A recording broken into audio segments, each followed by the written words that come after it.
नमस्कार। मैं डॉक्टर रहीस सिंह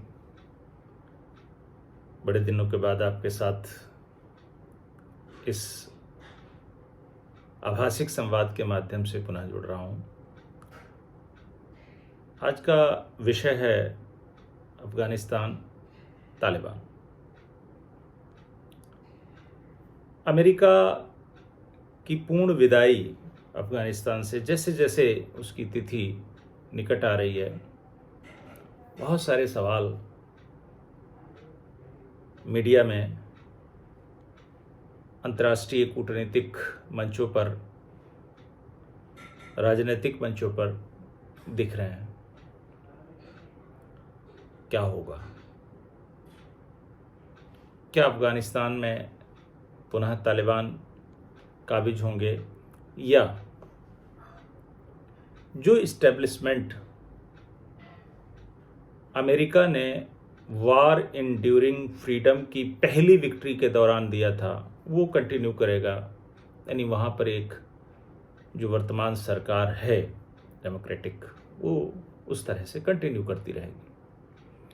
तो मीडिया का जो एक पक्ष है वो तालिबान फोकस्ड है,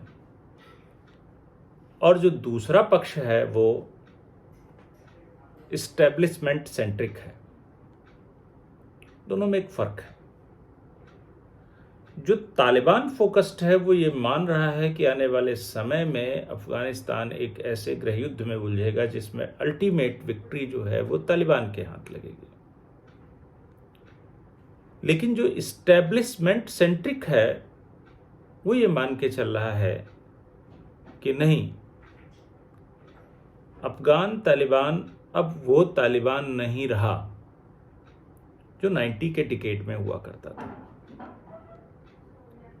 या हम ऐसे कह सकते हैं कि जो अलकायदा तालिबान कोलिशन था, और जो बेसिकली अमेरिकी एफर्ट्स का, अमेरिकी ट्रेनिंग का, अमेरिकी पोषण का परिणाम था,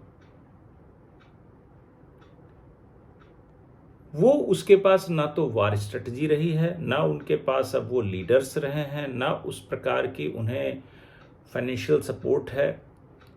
तो ऐसे में तालिबान, अब जो तालिबान है वो एलीट तालिबान हो गया है। उसकी एक शक्ल आप दोहा में देख सकते हैं, दूसरी शक्ल आप बीजिंग में देख सकते हैं, तीसरी आप इस्लामाबाद में देख सकते हैं, चौथी आप मॉस्को में देख सकते हैं, पांचवी आप संयुक्त अरब अमीरात में देख सकते हैं। तो इस स्थिति में वो वह ताकत नहीं रखता है जिसके बारे में कभी दावा किया जाता था कि अफगान तालिबान जो है वो हार सकता है, लेकिन थक नहीं सकता। और वो तब तक हार के जीत के लिए लड़ेगा जब तक कि अमेरिका को अफगानिस्तान से बाहर न कर दे। तो एक सच तो आया सामने, अमेरिका बाहर जा रहा है, लेकिन यह भी एक समझने का विषय है कि क्या वास्तव में अमेरिका अफगानिस्तान से बाहर जा रहा है? क्या वास्तव में अमेरिकी आर्मी पूरी तरह से अफगानिस्तान को छोड़ देगी, या बिहाइंड द कर्टेन अमेरिका कोई गेम खेल रहा है? यानी अमेरिका अफगानिस्तान से जा नहीं रहा है, स्टैंड बदल रहा है। और वो स्टैंड क्या होगा? वो काबुल के प्लेटफॉर्म पर डायरेक्टली रह करके लड़ेगा, या वो अन्य प्लेटफॉर्म्स के जरिए जो है वो काबुल को हैंडल करने की कोशिश करेगा? ये एक विचारणीय प्रश्न होगा। दूसरी चीज आपको देखनी है, पाकिस्तान। अब वो पाकिस्तान भी नहीं रहा, क्योंकि जिस दौर में तालिबान तैयार किया गया था वो दौर जनरल जियाउल हक का था, और जियाउल हक वर्दी वाले मुल्ले के नाम से बहुत फेमस थे। और अमेरिका उस समय ब्लैक बजट के जरिए पाकिस्तान को फंडिंग कर रहा था, क्योंकि उसका उद्देश्य था कि यूएसएसआर अफगानिस्तान से जाए और वो पूरे के पूरे इस्लामिक दुनिया में अमेरिका प्रचार करता घूम रहा था कि ये कैंसर है पूरी दुनिया के शरीर पे, यूएसएसआर, इसको खत्म होना चाहिए, ये एंटी रिलीजन है। और उसी दौर में मध्य पूर्व से जो कट्टरपंथी लाए गए थे, जिन्हें मुजाहिदीन नाम दिया गया, तो और जिन्हें वर्जीनिया विश्वविद्यालय में जाकर के अमेरिका ने ट्रेनिंग दी थी, आज अमेरिका उन्हीं से हार रहा है। तो जाहिर सी बात है, जब वो जियाउल हक का दौर नहीं है तो आज का दौर क्या है? आज बाजवा और इमरान खान का दौर है। और वो खुद अपने देश के अंदर ऐसी कट्टरपंथी ताकतें जिनको उन्होंने ही पाला था कभी इंडिया के खिलाफ यूज करने के लिए, वो उन्हीं के खिलाफ है। और अब वो पाकिस्तान का जो इस्टेब्लिशमेंट है उसकी कठपुतली तालिबान नहीं बचा है। अब वो स्वयं पाकिस्तान को जो है चैलेंज देने भर की ताकत रख रहा है, और उसके उद्देश्य वही हैं, क्योंकि पाकिस्तानी तालिबान और अफगानिस्तानी तालिबान एक कोलिशन बना करके यह भी हो सकता है कि कल वो पाकिस्तान का इस्तेमाल करें। और पाकिस्तान लगातार इस प्रकार की फोर्सेस के लिए क्यों तत्पर रहता है? आप अगर ध्यान से मानचित्र को देखें तो पाकिस्तान एक पतली पट्टी सी है, लंबाई तो है उसकी लेकिन चौड़ाई बहुत कम है। उससे ज़्यादा चौड़ाई हमारे बहुत सारे स्टेट्स की है। और उस पतली पट्टी पर खड़े होकर के पाकिस्तान कोई भी ऐसा कन्वेंशनल वार नहीं लड़ सकता है जिस पे वो जीत सके, क्योंकि उसी का सबसे ज़्यादा नुकसान होगा।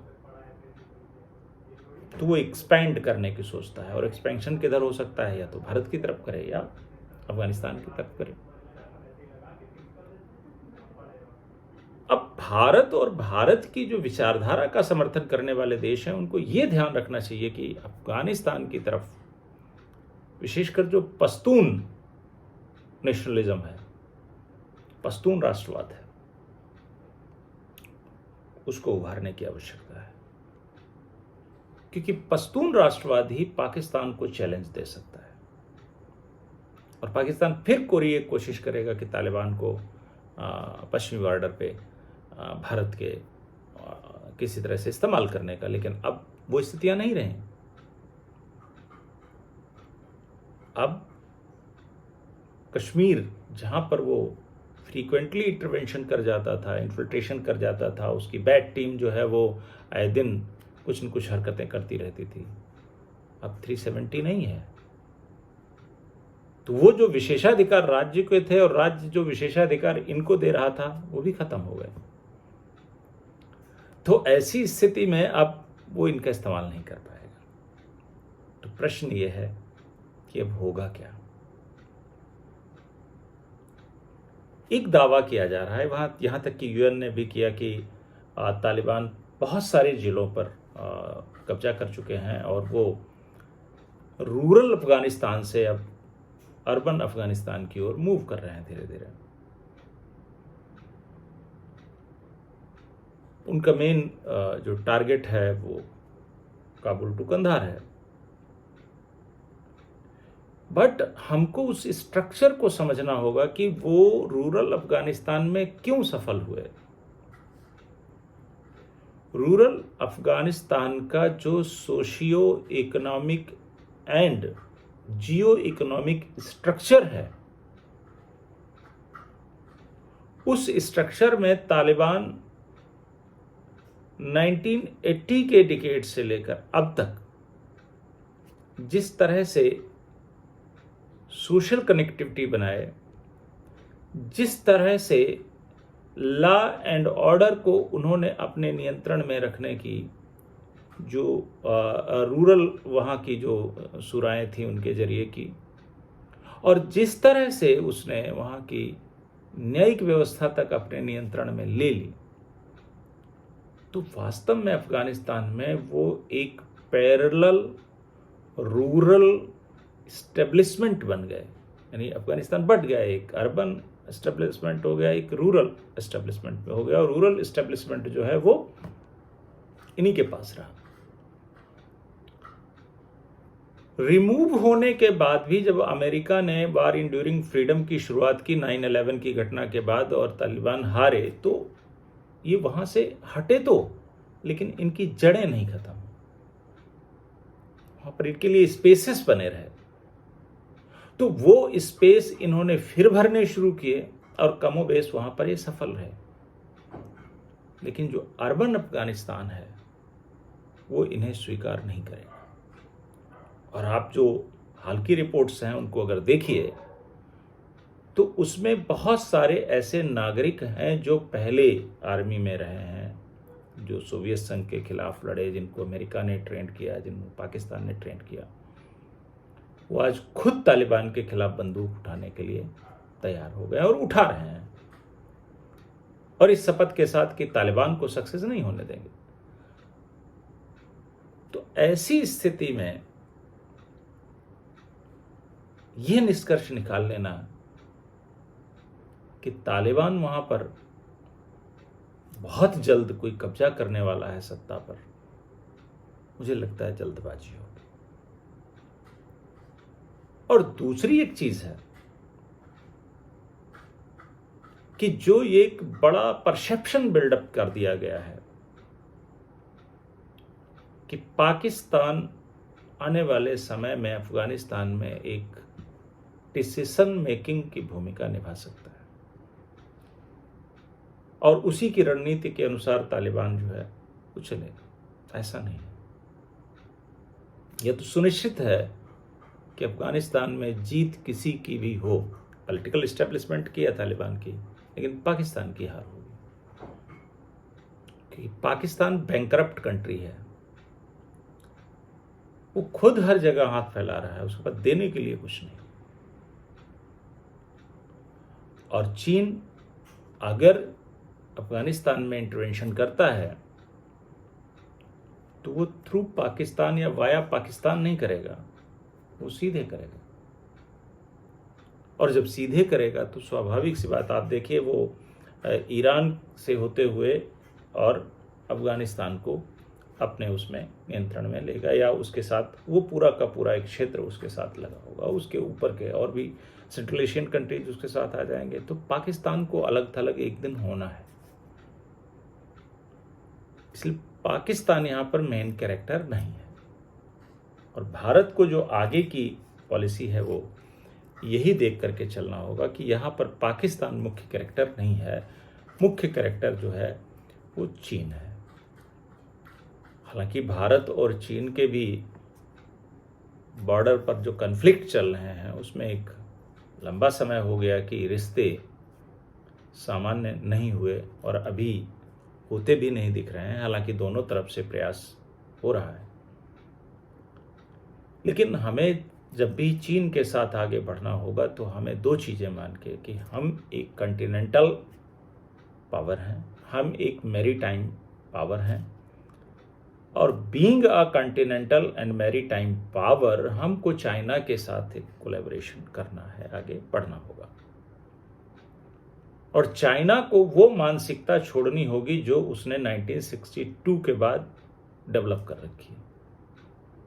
टकराव भी यही है। इंडिया इस समय एक ऐसा राष्ट्र है जो दुनिया की किसी भी डिप्लोमेटिक डिसीजन, किसी भी इकोनॉमिक डिसीजन में इक्वली एंड एक्टिवली पार्टिसिपेंट है। तो ऐसे में आप भारत को नहीं इग्नोर कर सकते हैं, उसको नहीं झुठला सकते हैं। हाँ, एक नई रणनीति हमें उस पर बनानी होगी, और मेरी समझ से भारत सरकार उस दिशा में बड़ी गंभीरता के साथ बढ़ भी रही है, प्रयास कर रही है। तो कुल मिलाकर के अगर हम इसमें इस सारे एंगल देखें तो पहला कि अमेरिका अफगानिस्तान से जो प्रत्यक्ष है, जो विजुअल है, उसमें विदा हो रहा है, एक्चुअल में विदा नहीं हो रहा है। दूसरा कि अगर वहां पर किसी की भी हार होगी या आने वाले समय में तो पाकिस्तान की हार होगी। तीसरा, तालिबान अब वो तालिबान नहीं रहा है जिसके अंदर एक लड़ाका पावर हुआ करती थी उस तरह। इसलिए यह निष्कर्ष निकाल लेना गलत होगा कि वो रूरल से होते हुए अर्बन तक आ जाएगा और सारा कब्जा कर लेगा। उसकी 60 से 65,000 संख्या है, जबकि 3,70,000 के आसपास अफगान सेना है। तो इतना आसान नहीं। चौथी बात, तालिबान अब पाकिस्तान की कठपुतली के तौर पर या पाकिस्तान को अपना आका मानते हुए वहाँ पर काम नहीं करेगा, जितने भी पार्ट में करेगा। और अगर उसे संबंध बनाना है तो वो चीन आदि से सीधे संबंध बनाएगा। चौथी बात, सबसे अधिक कंस्ट्रक्टिव भूमिका जो है वो वहाँ पर भारत निभा सकता है। और भारत के इस समय की अगर स्थिति देखें, मैंने कहा वो एक कॉन्टिनेंटल पावर भी है और एक वो मैरीटाइम पावर भी है। वो क्वाड्रिलेटरल अगर आप इंडो पैसिफिक में देखें जो बना है, उसके ज़रिए वो पूरब को बैलेंस करता है। जो उसका रूस के साथ है, जो उसका संघाई सहयोग में है, जो ब्रिक्स के साथ है, जो यूरोप के साथ हमारा है, अगर इन सब को देखें तो एक वो बैलेंसिंग एक्ट के साथ प्रोग्रेसिवली जो है वो आगे बढ़ रहा है। और भारत को इग्नोर करके किसी प्रकार का कोई इस्टेब्लिशमेंट कहीं सफल नहीं होगा। इसलिए भारत को उसमें आगे ले जाना होगा, जो भी कंट्री आए। अंतिम यह है कि अफगानिस्तान अभी कुछ समय तक युद्ध की स्थिति में रहेगा, तो उसमें ये देखना होगा कि वहाँ पर बहुत ज़्यादा जो है वो मानव हानि ना हो, जन हानि ना हो, क्योंकि अफगानिस्तान पहले ही इतना डेथ टोल अदा कर चुके हैं कि अब वो इस स्थिति में नहीं है कि और डेथ टोल चुकाएं। फिलहाल हम ये कह सकते हैं कि प्रकृति की एक गोद में बसा देश, सुरतुगई, देसली और मुंडीकाक जैसे स्थल जो प्राचीनतम सभ्यताओं में से एक का प्रतिनिधित्व करते हैं और वो अफगानिस्तान में है। दुनिया की श्रेष्ठ कला संस्कृति अफगान में गांधार कला, जो भारत की प्राचीनतम कला रही है, जिसने भारत की कहानी कला के इतिहास में एक नए तरीके से लिखी। व्यापारियों के लिए वो एक क्रॉस रोड्स की तरह है। आज आखिर वो एक कॉन्फ्लिक्ट जोन या प्लेस ऑफ कॉन्फ्लिक्ट्स क्यों बना हुआ है? दोषी कौन है? आज से नहीं, ब्रिटिश कॉलोनियल पीरियड से लेकर के अमेरिकन न्यू कॉलोनियल पीरियड तक का गंभीरता से अध्ययन करने की आवश्यकता है। इस पे बहुत सारे विषय हैं, अभी बहुत एंगल हैं, फिर चर्चा करेंगे। आज बस इतना ही। नमस्कार।